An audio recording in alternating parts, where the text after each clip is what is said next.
Assalamualaikum warahmatullahi wabarakatuh. Waalaikumsalam warahmatullahi wabarakatuh. Waalaikumsalam warahmatullahi wabarakatuh.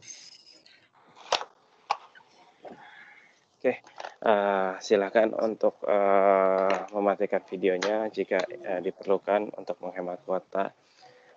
Kali ini saya coba dulu untuk ngasih sedikit materi, nanti kita lanjutkan dengan progres tugas besar kalian sudah sampai mana. Nanti perwakilan beberapa dari kelompok yang ada di kelas ini silahkan untuk mempresentasikan progresnya, biar 2 minggu ke depan progres kalian bisa maksimal, bisa kami kasih masukan, saya dan Pak Imam nanti akan sedikit mengkoreksi bagaimana tugas besar kalian.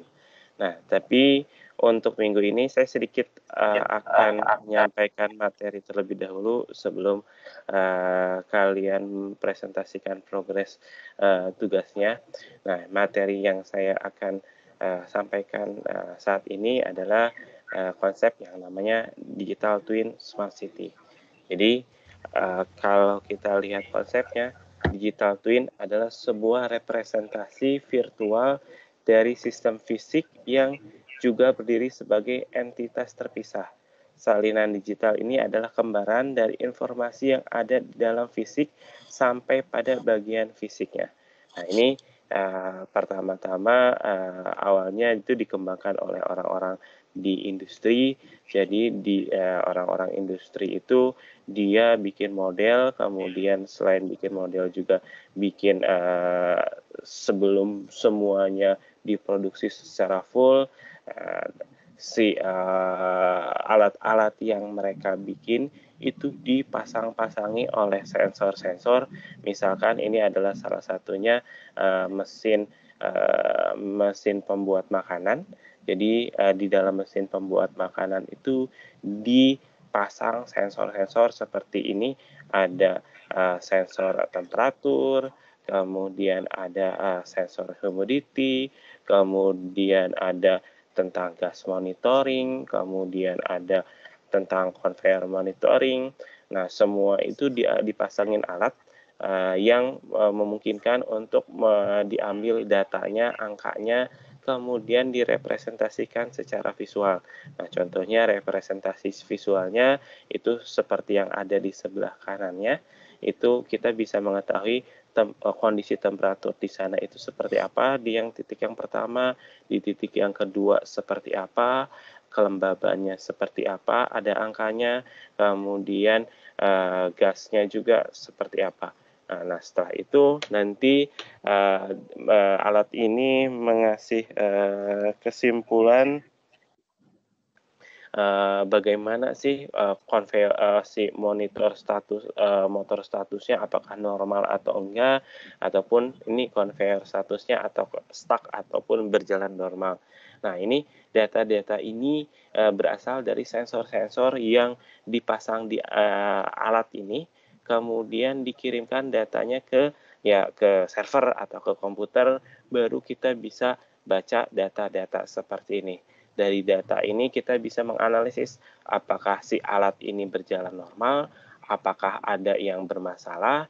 Nah, kalau ada yang bermasalah bisa kita nanti segera untuk melakukan perbaikan ataupun kita lakukan tindakan preventif sebelum masalah itu datang. Nah, begitu juga tentang digital twin di perkotaan atau di smart city. Di konsep smart city itu kita punya salah satu penerapan, yaitu penerapan IoT atau Internet of Things. Maksudnya IoT itu seperti ini juga, seperti alat-alat yang dicontohkan ini. Jadi di kota-kota itu udah dipasang berbagai macam sensor, dari mulai sensor temperatur, sensor udara, sensor misalkan kemacetan atau misalkan kecepatan mobil, kemudian sensor misalkan penggunaan energi listrik. Nah, itu data-datanya itu dikirim terus-terusan, kemudian nanti data itu dimonitoring sama pengelola kota, kemudian nanti secara near real time, maksudnya near real time itu hampir real time, hampir waktu yang sama, itu bisa kita analisis. Nah, analisisnya itu nanti berhubungan dengan machine learning, deep learning, dan lain-lain. Nah, tapi ya konsepnya hampir sama. Kalau ini dipasang di mesin, nah kita kalau untuk di perencanaan kota, karena sensor-sensor itu ada sudah kita pasang dalam konsep smart city, bisa kita lakukan monitoring seperti ini, dan kedepannya kita bisa melakukan mulai dari clustering atau analisis pattern, atau misalkan prediksi ke depannya. Nah, ini ada sedikit contoh yang dikembangkan oleh Universitas di Georgia di lab mengenai Smart City Digital Twin ini. Nah, kita nonton video dulu sekitar 1 menit 2 menit. Setelah itu nanti saya akan putar kembali videonya untuk membahas ulang mengenai konsep yang dikembangkan oleh Giorgio tahun ini.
Nggak ada suaranya ya, Pak Irwan? Oh, Suaranya nggak ada kan suara. nggak ada. Yang Iya. lain dengar suaranya? Nggak ada, Pak. Oh, saya cek dulu. Yes.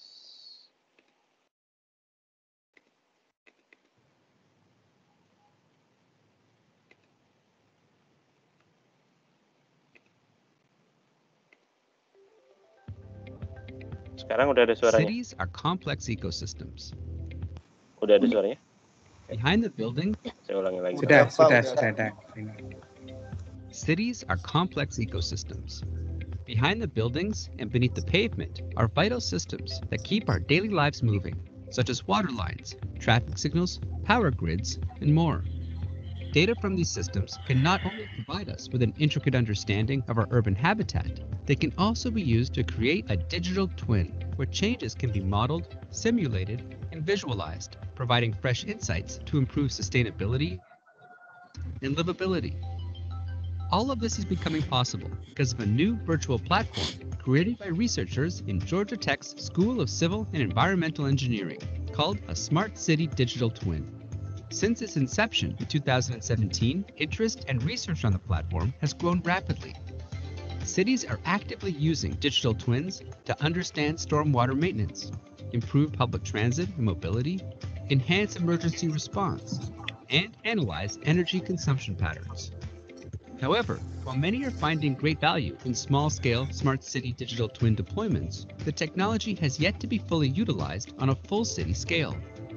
A fuller integration of data streams across infrastructure systems into a smart city digital twin will allow large cities to access deeper insights that will enable them to better understand, predict, plan for, and even react to the complexities of urban living. Take, for instance, the example of a fire in a tall urban building. A smart city digital twin could alert first responders of the emergency, provide real-time updates and predictions on the extent of the emergency in the critical first minutes, notify the power grid and water supply of a need for increased resources, adjust traffic signals to divert traffic away from the scene, allow first responders to arrive on the scene more quickly, and enable building occupants to evacuate to safety. With a smart city digital twin, we could actually test this scenario over and over to ensure that we have identified the best solutions for this and other emergencies, while at the same time improving the sustainability and livability of the city. In short, a smart city digital twin represents a necessary platform towards integrating, visualizing, and operationalizing many complex data streams to transform our cities and our experiences of them for the better. For more information, visit Georgia Tech's School of Civil and Environmental Engineering online. Oke, nah ini adalah konsep yang dinamakan Smart City Digital Twin. Ini salah satu pengembangnya dari banyak pengembang yang ada di These dunia. are complex Salah satunya adalah yang dikembangkan oleh ini Georgia University. Sebentar. Oke. Nah, jadi konsepnya digital twin itu apa sih? providing fresh insights to improve and visualized. Oke, jadi dalam konsep digital twin ini nanti tujuannya adalah melakukan modeling, melakukan visualisasi, ataupun melakukan simulasi dari kegiatan-kegiatan yang ada di kota. Nah, ini hal-hal ini dimungkinkan karena ya ini adanya tadi sensor-sensor yang dipasang di seluruh kota. Tujuannya tadi melakukan modeling, kemudian melakukan simulasi untuk apa sih? Ya, ada 3 tujuan utama dari sebuah kota. Kota itu harus sustain, itu bisa berkelanjutan, nggak hanya kota itu bertahan di era sekarang saja, tapi harus sampai puluhan ataupun ratusan tahun yang akan datang. Kemudian resilience itu bisa beradaptasi terhadap perubahan-perubahan yang ada, apakah bencana, lingkungan, atau misalkan kondisi penduduknya bertambah atau berkurang. Nah, itu kota itu harus bisa selalu beradaptasi. Kemudian yang terakhir ya livable. Jadi kota itu layak atau misalkan nyaman untuk ditinggali. Ini kenapa kita harus melakukan modeling atau simulasi atau visualisasi tentang kota tersebut. Asalnya ya ini Georgia Tech ini salah satu School of Civil and Environment Engineering itu hanya mengembangkan daerah kecil aja melakukan modeling.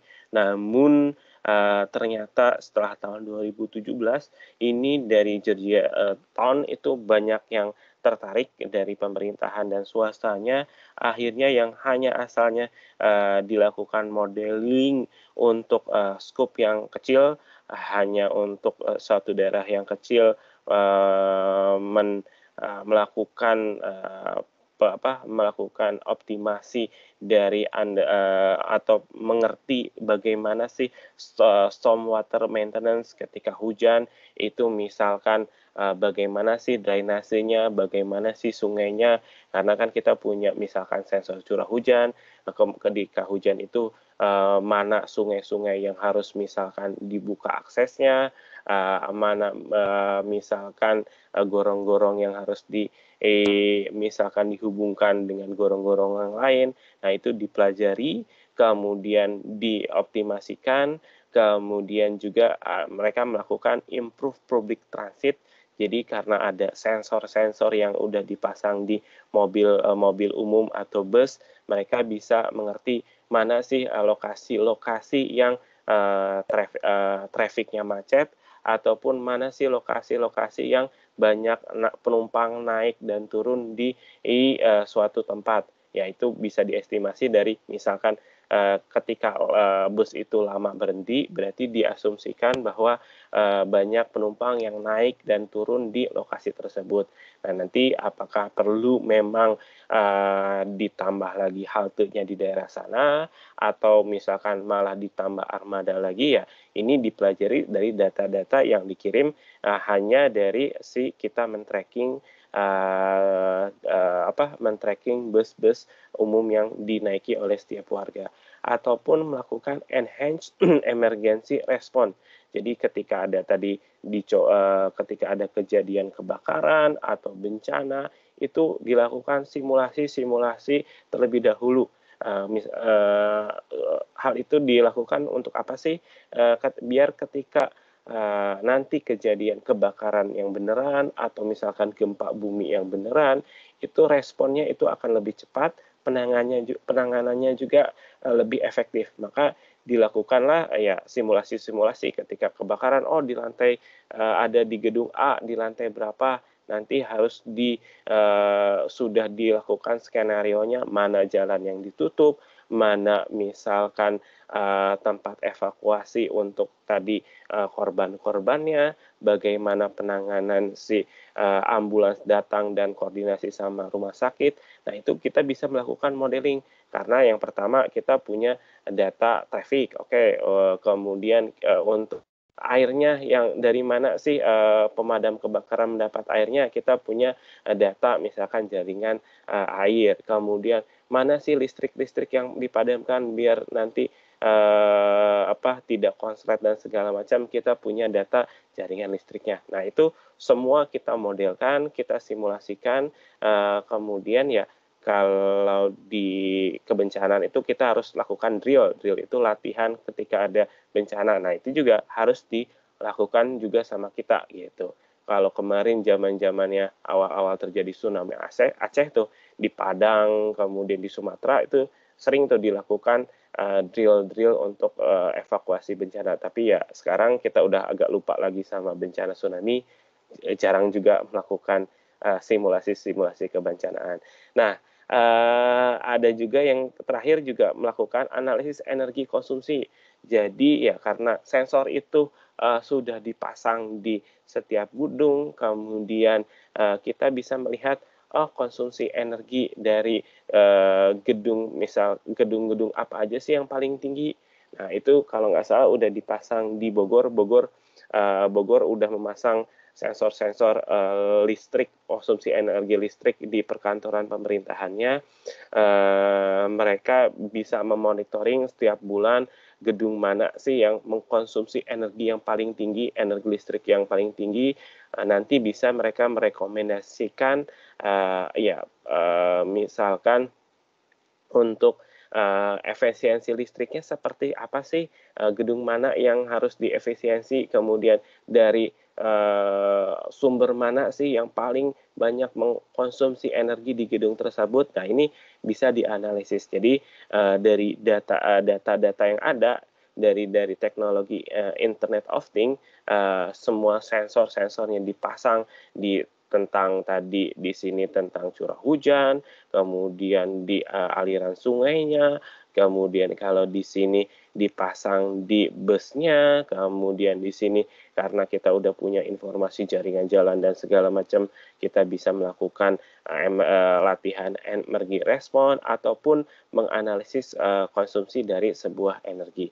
Nah, yang asalnya hanya skupnya kecil seperti ini, ternyata ya karena banyak yang tertarik, kemudian pemerintah juga tertarik, ya akhirnya dikembangkanlah satu kota untuk mengadopsi konsep digital twin si smart city yang ada di Georgia ini.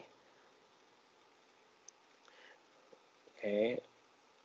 Nah, ini salah satunya ya ini adalah tadi simulasi tentang kebakaran. Ketika ada kebakaran di gedung tersebut, kita ada yang namanya Building Information System atau Building Information Management. Jadi kalau di luar negeri data-data gedung itu sudah dikasih tuh ke pemerintah. Ini ada berapa lantai, ruangannya seperti apa, kemudian listriknya seperti apa di dalam tersebut, kemudian jaringan perpipaan untuk airnya seperti apa. Nah, makanya ketika melakukan terjadi misalkan kebakaran dengan data-data yang lengkap itu, kita bisa lakukan modeling. Kemudian karena kita punya sistem yang terkoneksi dengan traffic light, kita bisa melakukan adjust traffic sinyal. Jadi misalkan kita lakukan perlambatan di jalur-jalur tertentu biar nggak terlalu banyak lalu lintas yang nanti melewati gedung, misalkan gedung yang terjadi kebakaran ini. Ataupun selain itu kita melakukan allow first respondent to arrive more quickly, dari mulai pemadam kebakarannya datang lebih awal, atau misalkan polisinya untuk mengamankan daerah tersebut ini, atau udah koneksi sama ambulan dan rumah sakit jika terjadi misalkan ada korban jiwa misalkan di kebakaran ini. Jadi dilakukan modeling, kemudian juga enable building occupant to evacuate safely, karena kita udah punya data, di lantai ini ada berapa orang, kemudian data di mana sih lokasi misalkan lapangan yang terdekat, kita bisa melakukan, oh ya udah nanti korban-korbannya ada sekian orang, laki-lakinya ada berapa orang, perempuannya ada berapa orang, kemudian kita nanti evakuasi ke lokasi yang terdekat. Seperti ini. Nah, ini adalah salah satu contoh konsep dari digital twin yang sudah dikembangkan di Georgia.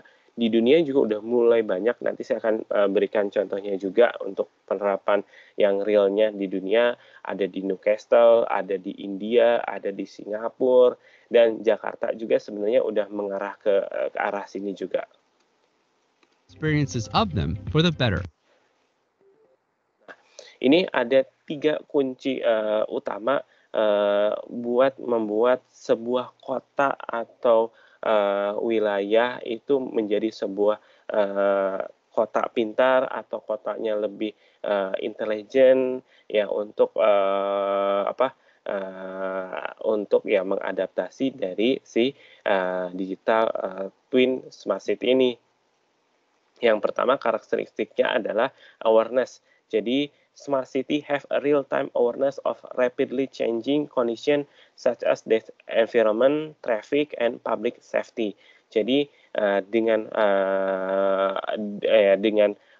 warga-warganya yang sudah menerapkan konsepsi smart city, ini nanti si warganya itu lebih aware, lebih peka terhadap perubahan-perubahan tentang lingkungan, misalkan kemudian congestion, aksiden, kemacetan atau kecelakaan, atau misalkan crime itu kejahatan atau situasi-situasi emergensis. Nah, saya ingat kalau di Jepang itu orang-orang kalau mau keluar rumah itu mereka lihat perakiraan cuaca dulu. Buat apa sih? Mereka bisa mengantisipasi, lebih aware apakah kalau keluar itu harus bawa payung atau enggak. Nah, itu hal-hal yang simpel seperti itu ya, di kota-kota yang sudah maju mereka warganya sudah banyak yang aware, yang memperhatikan. Nah, kalau kita sih paling memperhatikan kalau kita mau berangkat ke suatu tempat, biasanya kalau saya lihat dulu Google Maps-nya, lokasi jalur rute paling pendek itu kemana, kemudian mana sih titik-titik kemacetannya biar bisa saya menghindari. Nah, itu udah mulai tuh di Bandung atau di Indonesia juga udah mulai budaya tentang aware tentang si congestion ataupun aksiden, ataupun ya ini public safety status. Kemudian juga responnya, great level of awareness coupled with a quick response time make a city truly smart.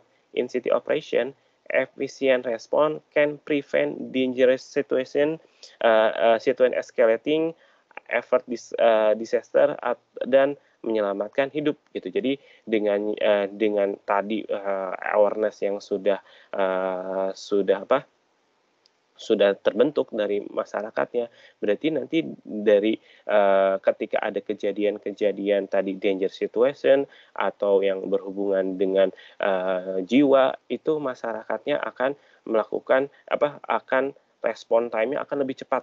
Jadi ketika ada bencana gempa, mereka akan secara otomatis melakukan penyelamatan yang pertama, misalkan karena udah sering latihan, oh ternyata kalau gempa kita yang harus langkah pertama itu harus keluar dari gedung, atau misalkan kalau nggak bisa keluar dari gedung, mereka langsung otomatis secara alamiah mereka sembunyi di bawah meja kursi yang kuat, ataupun ya bagaimana respon-responnya, ya itu karena memang awareness-nya sudah terbentuk, ya pasti responnya juga akan lebih cepat dan lebih alamiah lagi.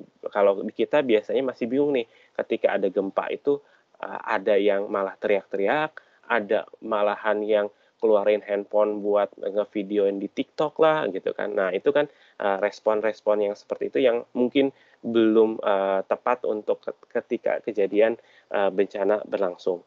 Nah, akhirnya selain awareness dan respon, dengan adanya data-data tersebut yang ada di kota yang disambungkan dengan IoT atau sensor-sensor yang disambungkan dengan internet, kita bisa melakukan prediksi. The ability to predict and proactive respond to event is integral to smart city.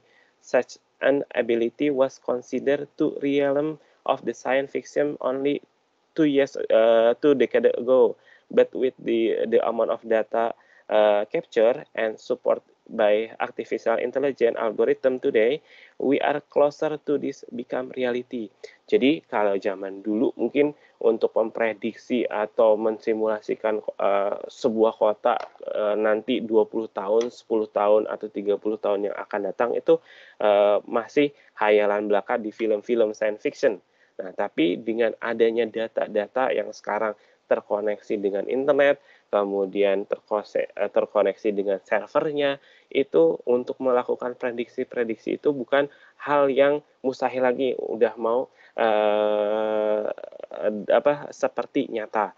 Nah, ini the ability to predict and proactively respond to event is integral to smart city. Tadi ketika kita melakukan simulasi-simulasi, ya kita salah satunya adalah melakukan prediksi gitu.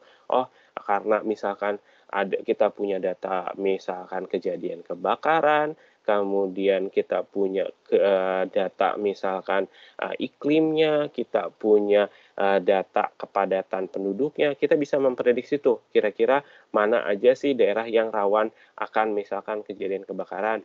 Nah, setelah itu kita bisa melakukan tadi simulasi-simulasi yang seperti sudah diperlihatkan di video yang sebelumnya. Nah, ternyata ada beberapa keuntungan ketika kita telah menerapkan teknologi City Digital Twin ini. Nanti ada beberapa elemen ataupun aktor yang memperoleh keuntungan ketika sebuah kota itu menerapkan konsep digital twin. Nah, nanti yang memperoleh keuntungan itu ya atau manfaat atau benefit, yaitu yang pertama ya eksekutif manajemennya, apakah misalkan dari wali kota, kemudian dari kepala dinas, itu pasti ada benefit-benefit yang mereka dapatkan. Kemudian city operation-nya, kemudian kita sebagai city planning, perencanaan kota, kemudian bagi orang-orang yang melakukan marketing and sales, penjualan retail dan segala macam, kemudian juga bagian dari si partnership-nya. Penjelasannya seperti apa sih? Nah, maksudnya contohnya misalkan bagi user sebagai eksekutif manajemen CXOS, yaitu Digital Twin Improve Executive Level Decision Making by providing a holistic and flexible view asset, facilities, and process. Nah, Digital Twin enable decision maker to closely monitor high-level key performer indicator. Jadi, untuk si executive management ini, dia bisa memperoleh keuntungan ketika melakukan decision making. Decision making itu sebuah keputusan yang menyakup sebuah keputusan yang holistik, menyuruh dan fleksibel dari misalkan aset-asetnya, fasilitas, ataupun ya proses dari sebuah kota tersebut. Nah, kemudian biasanya di kota itu ada yang namanya KPI, Key Performer Indicator, atau visi misi kota yang pingin ditargetkan oleh wali kota atau bupati atau gubernur selama dia memerintah. Target-targetnya apa? Nah, dengan adanya tadi sensor-sensor, kemudian ya yang memonitoring si kehidupan masyarakatnya, itu bisa sedikit lebih memudahkan untuk si para gubernur, wali kota atau bupati mencapai atau ya memenuhi target si KPI atau visi misinya. Kemudian bagi city operation, di digital twin enable a mission control approach to a city operation. Jadi ya dengan adanya tadi sensor-sensor di IoT dan segala macam, ya kita bisa memonitoring nih. Contohnya kalau di Bandung kan dibikin ada yang namanya command center. Dari command center itu bisa diperhatikan real time view of asset, misalnya traffic signal dan entire value chain, dan yang berhubungan misalkan arterial city road, ya kondisi jalannya di seperti apa, give operational team to ability to predict issue to mitigate risk. Misalkan ya ini terjadi kemacetan, di ruas jalan A volume kendaraannya sudah tinggi, ya berarti kan kita bisa mengantisipasi bahwa dari jalan A pasti mengalir ke jalan B. Biar jalan B tidak terlalu macet, bisa aja nanti kita melakukan simulasi misalkan pengalihan arus lah, atau kalau di Jakarta ada yang namanya kontraflow dan segala macam. Itu memungkinkan karena ya data-datanya ada. Kalau datanya nggak ada, ya kita nggak bisa melakukan simulasi seperti itu. Kemudian city planner, bagi city planner, aktor city planner, keuntungannya apa sih? Keuntungannya itu urban planning is an important, ya perencanaan kota itu sangat penting, but challenging, tapi menantang. Aspect of city building, dari ya pembangunan si kotanya. City planner usually struggle when predicting to possible outcome of new development of or upgrade. Jadi biasanya city planner, perencana kota itu agak sedikit struggle, kesulitan ketika memprediksi possible outcome of a new development or upgrade. Ketika mereka melakukan prediksi nanti ke depannya seperti apa sih, atau pengembangannya seperti apa sih. Nah, di digital twin provide a significant opportunity in idea generation on and development, early stage collaboration, and rapid optioning, simulating, and testing. Jadi si digital twin ini menyediakan sebuah keuntungan, opportunity dalam menggenerate sebuah ide ataupun ya pengembangan atau early stage kolaborasi, kemudian secara rapid optioning, pilihan-pilihan yang bisa disediakan secara cepat, kemudian juga melakukan simulasi-simulasi ataupun testing-testing. Jadi dengan adanya ya di konsep digital twin, kita bisa memodelkan bentuk kotanya seperti apa, kemudian variabel lingkungan fisik dan aktivitas manusianya kita juga punya datanya. Nah, kita bisa melakukan prediksi, kemudian nanti dengan teknologi-teknologi kayak yang sudah berkembang sekarang, misalkan machine learning dan segala macam, udah bisa memprediksi ini. Nanti dengan kondisi seperti ini, nanti kemungkinan ya bisa terjadi atau enggak, tapi kita bisa melakukan prediksi ke depannya itu akan ada seperti ini. Ketika misalkan tadi ada volume kendaraan sekian, kemudian kapasitas jalannya sekian, kemungkinan misalkan jam 4 atau jam 5 di titik A itu akan terjadi kemacetan. Nah, yang paling sederhana ya lihat teknologi Google Maps. Kita kan bisa memprediksi jam 5 itu kondisi trafiknya seperti apa, jam 6 kondisi kemacetannya seperti apa ya. Karena kita punya data gitu. Kita melakukan tadi simulasi dan prediksi. Kemudian untuk marketing and sales personnel, the vast amount of data available through digital twin enable city management team to perform root cause analysis. Jadi dengan banyaknya data yang tersedia melalui platform konsep digital twin ini memungkinkan manajemen dari sebuah kota itu untuk melakukan analisis ya sebab akibat gitu. For example, analysis of frequency accident of a traffic signal. Jadi salah satunya ya adalah analisis kecelakaan yang lampu merah gitu. And formulate focus marketing campaign aim in changing in city behavior. Nah, ini juga sekarang udah mulai terlihat nih bagaimana si marketing and sales personnel itu melakukan marketingnya. Misalkan kalian buka Shopee, Lazada, kemudian Tokopedia, kemudian misalkan si A itu senangnya itu belanjanya kosmetik, senangnya belanjanya perlengkapan kecantikan. Nah, kalau kalian lihat di feed Shopee kalian, di bawahnya pasti akan banyak direkomendasikan si alat-alat kecantikan, make up, kosmetik, dan segala macamnya. Beda lagi misalkan dengan si B, karena dia senang dengan misalkan otomotif, dia sering beli misalkan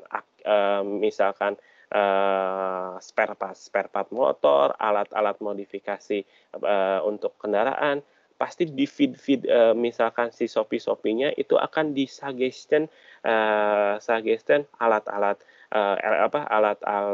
motor, kemudian spare part motor, kemudian variasi motor. Nah, itu kenapa? Karena si Shopee atau Tokopedia itu mempelajari behavior kalian, perilaku kalian. Oh, si A itu memang sukanya misalkan tadi kosmetik atau kecantikan. Nah, berarti mereka si mesin itu berpikir bahwa ketika saya ngasih informasi tentang kecantikan terus-menerus, kemungkinan dia akan mensimulasi otaknya untuk belanja kecantikan terus. Makanya terus tuh di feed-feednya dikasih semua barang-barang kecantikan. Beda lagi sama si B, karena kelihatan dari pola perilakunya beli terus misalkan alat-alat otomotif, dia akan si Shopee itu akan secara otomatis ngasih feed barang-barangnya itu alat otomotif. Nggak mungkin kalau misalkan tadi si orang yang A yang suka kecantikan kemudian dikasih feed atau yang di scroll ke bawahnya otomotif, kemungkinan untuk membeli barang otomotifnya kecil. Makanya ya masih Shopee berpikir bahwa kalau dikasih terus iklan atau feed tentang kecantikan, ya pasti kemungkinan besar dia akan nambah belanja tersebut. Nah, itu yang data-data tersebut ya itu dikumpulkan karena si handphone kalian itu mengirimkan data ke si Shopee dari behavior atau tingkah laku dari pengguna si handphonenya. Nah, kemudian juga ada juga tentang partners. Partners itu yaitu digital twin facilitate collaboration and communication with partners.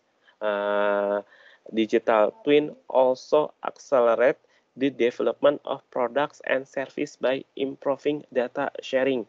Jadi ya ini dengan data digital berbentuk ya virtual,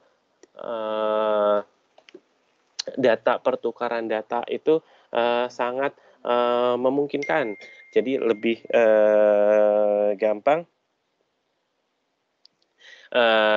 lebih gampang untuk menukarkan data. Kayak misalkan Gojek kan udah punya data banyak banget tuh data dari behavior penumpangnya, kemudian mana kondisi jalan yang macet atau enggak. Ternyata Gojek juga punya tim, punya kebijakan men-sharing datanya kalau nggak salah ke Provinsi DKI Jakarta atau ke pihak swasta untuk melakukan riset-riset tentang ya transportasi juga gitu. Jadi karena datanya bentuknya virtual, ya datanya itu bisa saling dipertukarkan gitu.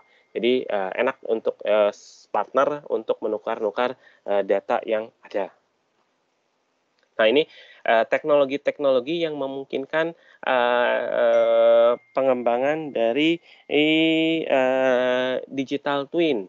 Nah, ini jadi nggak semua kota sih, ya apalagi di Indonesia bisa menerapkan konsep-konsep digital twin. Untuk smart city aja masih hanya beberapa persen yang menerapkan tentang smart city, apalagi yang ingin menerapkan konsep smart city digital twin. Nah, Tapi ada teknologi-teknologi yang bisa mendukung atau menjadi, ya mungkin kalau kasarnya itu menjadi syarat sebuah kota itu menerapkan digital twin smart city. Yang pertama itu ada penerapan teknologi Internet of Things, IoT sensor and platform continuously collect and orchestrate the data necessary for organization to derive value from physical asset. Jadi dari sensor-sensor IoT dan semua peralatan lainnya itu secara terus-menerus ngirimin data ke server biar bisa kita melakukan pengumpulan data tentang from physical asset, kondisi-kondisi yang ada di lapangan. This feed of real-time data is what ensure the digital twin maintain an actual live copy of an asset, process or ecosystem. Jadi dengan skema real-time terus-terusan mengirim data secara real-time, nah ini yang menjadikan si konsep digital twin ini bisa terus memonitoring kondisi yang ada di lapangan, akses, proses atau ekosistemnya secara real time. Kemudian teknologi evolusi dari data, pengiriman data seluler. Zaman dulu ada 1G, 2G, 3G, 4G, apalagi sekarang teknologinya udah mau masuk ke teknologi 5G. Nah, ini bedanya apa nih? Kelihatan dari proses pengiriman datanya. Nah, karena datanya si digital twin ini tadi dikirimkan oleh device-device atau IoT atau sensor-sensornya itu terus-terusan dan banyak, itu membutuhkan konektivitas yang tinggi. Nah, kalau 3G itu kecepatannya cuma sampai 21,6 Mbps. Kalau 4G itu sampai 1 giga nih per second. Sementara untuk 5G itu bisa sampai 20 giga per second. Kalau saya ngedownload film yang besarnya misalkan 1 giga di sini, mungkin kalau pakai teknologi 4G di handphone saya, tethering dari handphone saya, itu paling ya sekitar 20 menitan lah. Tapi kalau misalkan kita nanti pakai 5G, ngedownload 1 giga mungkin hitungannya cuman ya 2 menit atau 3 menit. Nah, ini juga diperlukan dalam pengiriman data. A continuous real-time data flow between physical and virtual version is a critical for a digital twin. Jadi sebuah pengiriman data yang terus-menerus adalah salah satu hal yang yang urgent atau yang kritis atau yang sangat penting bagi digital twin. With its ultra speed, low latency, and capacity to support high densities of device, 5G become of an essential digital twin accelerator. Jadi dengan kecepatan yang tinggi, kemudian low latency, ya kalau kalian suka main Mobile Legends, low latency itu pingnya itu rendah terus, nggak sampai jumping sampai 100 atau 120. Nah, kemudian mensupport high densities of device, jadi pengiriman datanya juga yang banyak. Nah, ini salah satu faktor kenapa 5G, teknologi 5G ini sangat penting untuk konsepsi digital twin ini. Gitu. Kemudian ada lagi AI dan big data analysis. Nah, tadi kan dari sensor-sensor itu terus ngirimin data tuh dalam jumlah yang besar, kemudian dalam banyak jenisnya. Sensor A ngirimin apa, sensor B ngirimin apa, sensor Z ngirimin apa, banyak tuh beragam dan segala macam. Kemudian pengirimannya itu tiap detik, tiap 2 detik, tiap 5 detik, terus-terusan masuk menuhin server dan segala macam. Nah, data-data yang sebesar itu mungkin nggak bisa dianalisis sama manusia, karena mungkin sekarang otak manusia masih sedikit terbatas. Kita belum bisa mengoptimalkan mungkin otak manusia. Makanya kita perlu bantuan dari si mesin. si otak mesin ini, otak mesin terdapat di prosesornya, di memorinya, di VGA-nya. Nah, kita tinggal lengkapin aja, bikin sebuah mesin yang VGA-nya besar banget, yang memorinya besar banget, yang prosesornya juga sangat besar banget. Nah, kita kasih tuh data yang sangat besar tadi, si big data ini. Kemudian kita ajarin si mesin, oh untuk menganalisisnya itu misalkan untuk menganalisis kepadatan penduduk itu dilihat dari faktor A, B, C, D. Nah, kita ajarin dulu, si manusia ngajarin dulu si mesin, biar si mesin itu bisa menganalisis A, B, C, dan D. Nah, setelah itu nanti ada yang namanya training sampel, kita kasih sampel-sampel ke si mesinnya. Kalau kalian belajar SIP, kalian melakukan klasifikasi, ada yang namanya supervised classification, kita ngasih sampel-sampel contoh tutupan lahan di sebuah citra, makanya si ArcGIS itu bisa melakukan klasifikasi otomatis, mana sih yang pohon, mana sih yang hutan, mana sih yang pemukiman. Nah, sama di machine learning juga ya, kita kasih sampel-sampel nih. Oh, yang ini misalkan contoh yang seperti ini adalah saya mau menganalisis misalkan tentang kebakaran. Oh, saya kasih parameter.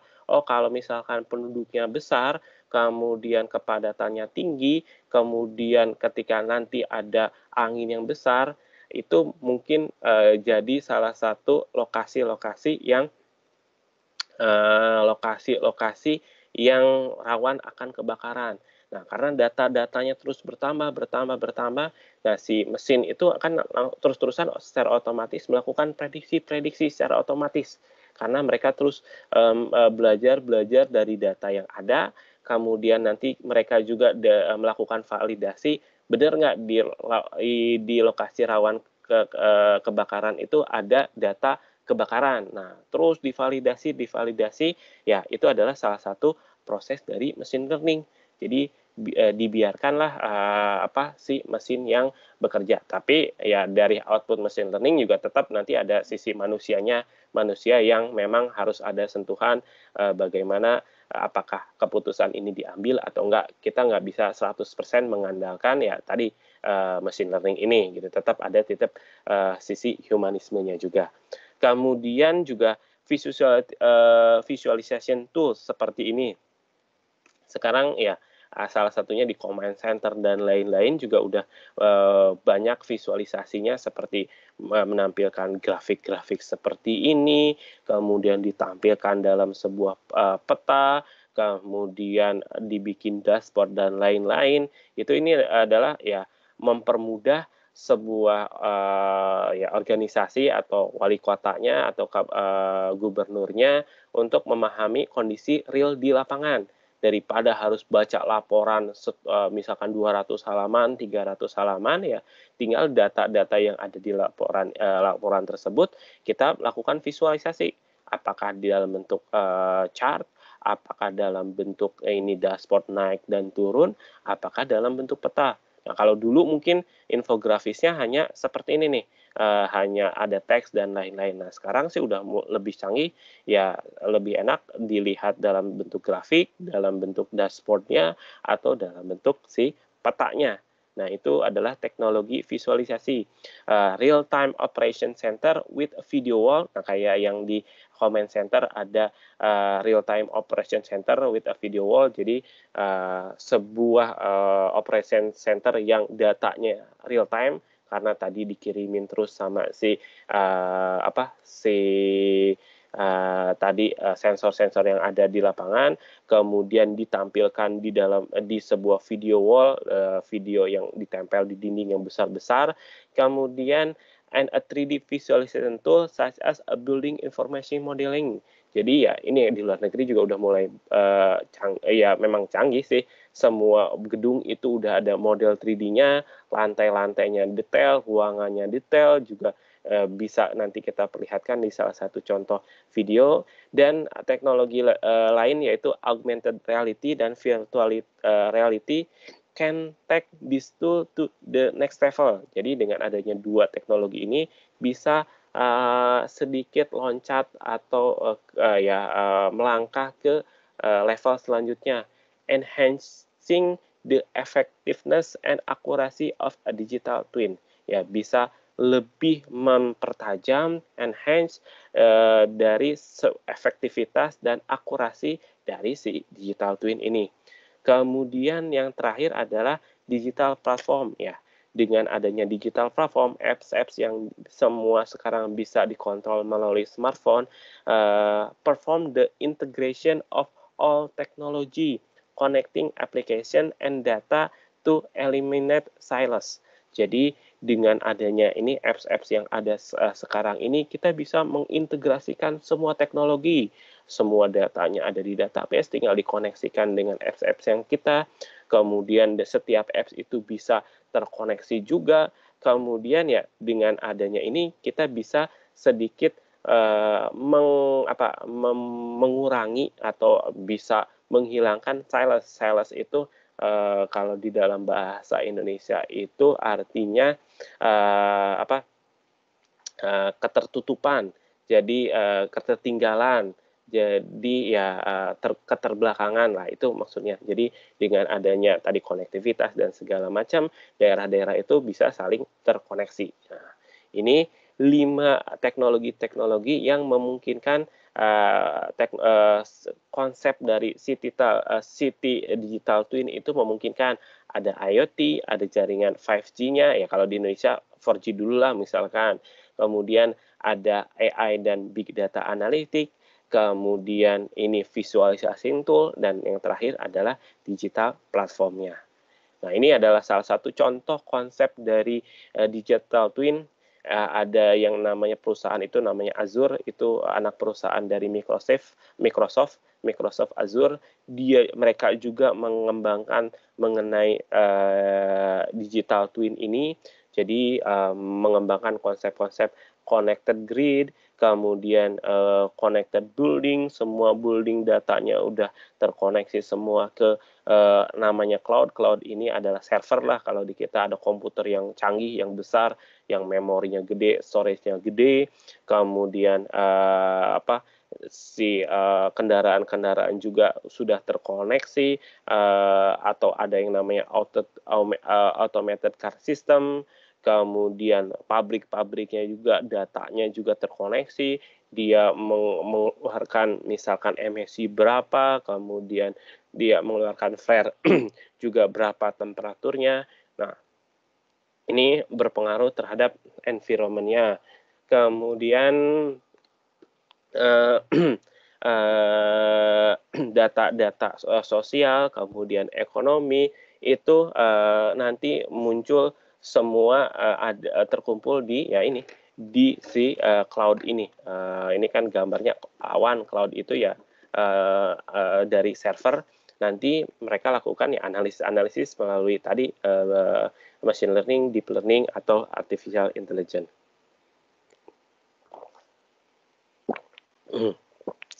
Nah, ini salah satu contoh yang paling dekat tentang digital twin. Ini adalah konsep di Singapura. Yang sebelah kanan itu adalah foto dari kamera biasa. Ini di daerah Marina Bay kalau nggak salah. Kemudian yang di sebelah kiri adalah konsep digital twin-nya. Konsep ya yang kalau ini cuman BIM-nya, Building Information Management-nya, 3D bangunannya, yang kanan real, yang kiri adalah yang modelingnya dalam bentuk 3D.